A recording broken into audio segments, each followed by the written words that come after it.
Hi everybody, you're at home with Melissa, and I'm glad that you're here. I'm glad you joined me today. I want to show you this new tank, and I want to give you first off my apologies for the reflection you can see in the glass. I've tried moving and changing the lighting every which way and you can still see it, so again, my apologies for that. But this is a pretty neat tank. It's really dynamic. In here, this is a 29-gallon tank. And in it, there you can see in the front, we have Sherlock Holmes. Remember him, the big red betta? And we have 4 goldfish. They get along really well. And the goldfish like to nibble a little bit on that fuzzy plant you can see. What that is Java moss. Java moss is pretty much a staple in aquariums, I think. It seems like you see it everywhere, and it grows really easily. It grows in low light. It's really wonderful, really easy, adds a little dimension to the tank. And the guy I want to focus on before he disappears, see the little black guy in the background there eating from amongst the rocks?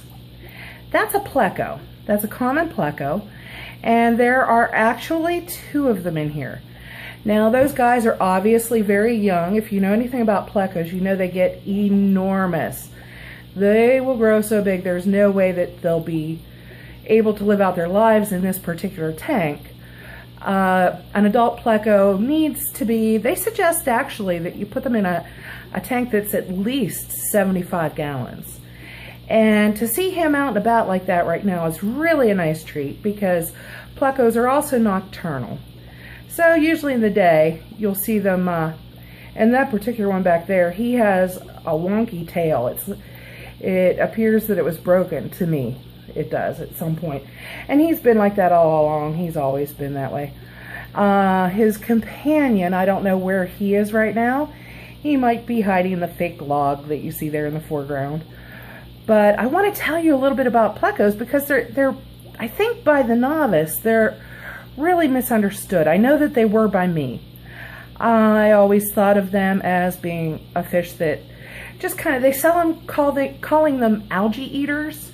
And they do, they help eat algae, but in the wild, they're actually omnivorous. And something that you need to have for them in any tank, you have to have some wood for them to nibble on. And the wood that I have, you can't really see it, it's amongst the Java moss, right behind the fake log. And look at him going toward it. And he likes to nibble on the moss. Oh, and there's the other one. He was on the log all the time. Do you see him? Right by the gleam. Oh, he just went into one of the holes into the fake log. But he was there on the outside, and I didn't even see him until he moved. But they have to have some wood to nibble on. That helps aid their digestion.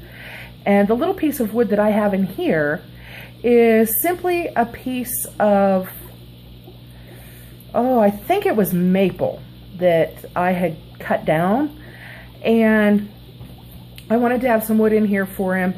So what I did is I prepared the wood, and you have to do this if you're going to put it in an aquarium.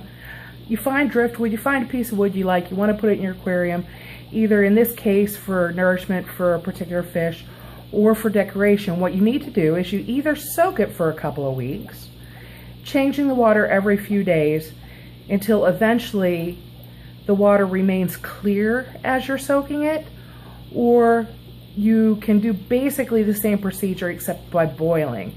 You boil it for a few hours, empty the water, change it, boil it, and keep doing that until the water remains clear. And that's the method I used for this prior to putting it in the aquarium. Otherwise, it will release tannins that are bad for the fish. And in the wild, plecos are, the algae eaters, are omnivorous. They'll eat insects, they'll eat small crustaceans, and things like that. Now they do help kind of, it's strange because in a way they help with the housework in a tank. They do eat some algae, they'll even eat algae wafers, but they'll also eat plant life. And a bigger pleco in a planted aquarium sometimes will just devastate your vegetation, but they have to have some vegetable material in their diet. And so you can even feed them like bits of blanched broccoli, or you can feed them bits of cucumber and things like that. At first, they're not necessarily going to recognize it as food, because guaranteed, wherever they were raised prior to you getting it, they probably didn't have any of that stuff, but they really should. And if they don't get that, then they're probably going to be malnourished. They have to have a balanced diet, but they do act as suckers. They do forage among the stones on the bottom of the tank. They do get algae and food bits off of your decorative rocks or whatever it is you have as decoration in the tank. Now, right now, if you want to see a pleco, oh, nope. There was one coming out a hole on the right of the log, and the other one is missing in action. But they do those things, but they're heavy, heavy poopers. See, there's the pleco nibbling on the wood right now. The one with the wonky tail. He is nibbling on the wood, and they will do this, and that gets them the fiber they need to help digest their food that they ingest. And you really do have to, that is a must. You have to have some wood in there if you want your pleco to be truly healthy. Now, I've read a lot of different things about plecos since I first found out that, nope, they don't just live on algae. And so I've read up on them. They need the big space. Of course, we all know they grow really big, or you should know that. But I believed what I think a lot of people do, that they just eat algae, which is what the one in the back of the tank is doing right now. But they eat so many other things, and they need to eat so many other things. And so this is a perfect tank for him for right now, for both of them, because they are small. And so they can eat bits of food that the goldfish or the betta don't eat. And what I feed them is, I feed goldfish flakes for the goldfish.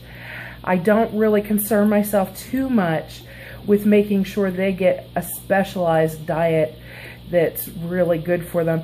The flakes are fine. You know, these modern flakes, if you get a good brand that's not mostly filler, you read the ingredients will be on it.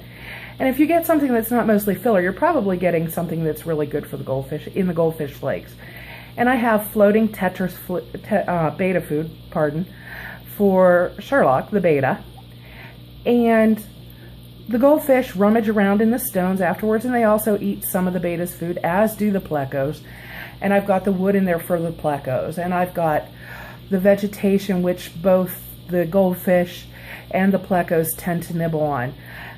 Sherlock, from what I've seen, the betta, he tends to stick to his betta food. I haven't really seen him eat too many other things. He does like to explore, though. He likes to go amongst the tall grasses you see in the back. Those are called tall hair grass.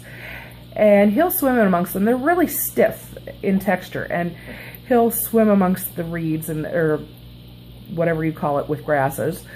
He'll swim in the grass and kind of rub his side along them. And he'll go exploring through the fake log and things like that. He likes to check things out. He's a pretty curious fish. He's a lot of fun anytime I put something new in the tank, because I will mess with this tank with them in there. And I'm actually really pleased with this tank, the way it looks, the way everyone gets along. And I have given them other things to eat as a treat before too, including live food. But they really seem to get along well, and they check each other out now and then. Nobody chases anybody, no one terrifies anyone.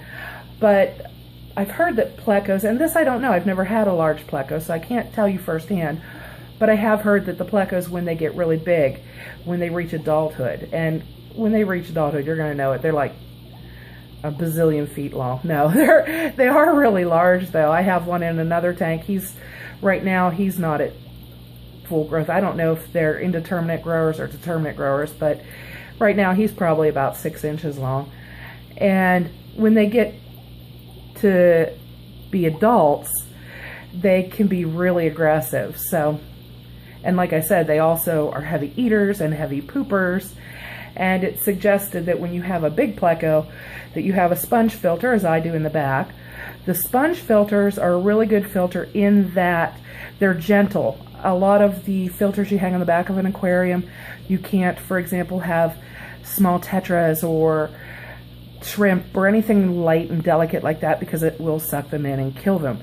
These sponge filters don't do that. The way they work is that the air pump actually blows air down into a tube, and the sponge in the bottom of it's kind of closed, and that creates a sort of siphoning action, I suppose you would say, that sucks the waste towards the sponge filter, and the sponge then allows good bacteria to colonize there, and that will help with the health of your tank and your fish. And as you can see, these guys are pretty healthy. Sherlock has, in the past, he has suffered injuries and things, and he's an old fish, and he was getting to where, to be honest, he just didn't do much. It was kind of interesting. He's been with me over a year, and I really do believe he was an old fish when I got him. And he was getting to where he was kind of lazy and just laid around. And he's been in this new tank now for, I think, a few weeks. And he, couple, 2-3 weeks, something like that, he really seems to enjoy it. It's given him a new lease on life. He has a lot of things to do. He interacts with the goldfish, and he plays with the plants, and it seems to have livened him up quite a bit. So I'm really pleased to see that. When he passes, I'm going to be sad, I have to say. I've become attached to him. I had a health problem, and I nearly died, and it was during that time that I got him and Watson, the sickly one. And Watson, by the way, is doing really well. He's started to regrow fins, but this tank is a lot of fun to just watch. I get drawn in by the action in it, and I think it's just real. I don't know how to explain it and do justice to it, but with the different types of fish, I've always in the past kept single species per tank whenever I've had fish. I've never mixed species before, and I know that I always did know that I should have. I just thought it would be easier not to. And really, from my perspective, now that I've done both, I think that it is nicer. It's more fun. See, you can see the goldfish in the back nibbling on the sponge. There are two of them doing that, and that's because it sucks in different things that they like to nibble at. So that's kind of neat. And I just, oh, and there goes a pleco. He had a piece of grass in his mouth, it looked like. And that's, again, the common pleco. And the reasons that I wanted to do this particular episode for you were two. I wanted to show you this tank because I'm really pleased with how it turned out. And I wanted to tell you a little bit more about the plecos. You know, they like to hide in hidey holes. They especially like to hide in the day. They're nocturnal. They're omnivores. And that about tells you, and they do get really large, and they do make a lot of poop. And those are basically the things that I wanted you to know about. None of those have been a problem yet in this tank, and in fact, I'm really surprised at how clear the water is. It looks a little greenish in the film here, in the video, but I don't know if that's a trick of the light or because the walls behind the aquarium have kind of a greenish tint, greeny blue, aqua colored. But in reality, the water has remained really clear. And that's a trick that people who know a lot about aquariums will tell you too. Not only should you have a good filtration system and do regular water changes of 30 to 50%, but a good way to keep a nice, clean, healthy aquarium is to have a lot of plant life. There are some fish that you can't do that with. They say that you can't have a lot of plant life with Oscars, and at this point in time, my Oscars don't have a lot of plants in their aquariums. The Oscars have plecos with them, so I do have pieces of wood in there, and the two largest of my Oscars have moss balls, those merino moss balls. They have a couple of those in there, but actual growing plants, well, moss grows, but it's technically not a plant. But they don't really seem to bother those. But I've tried plants in my one Oscar. His name's Loki. If you've watched previous episodes of mine, you've met him. I've tried different plants in Loki's tank, and Loki, frankly, is a little insane. And he's an Oscar, and he's really, I don't want to call him aggressive. He's very assertive.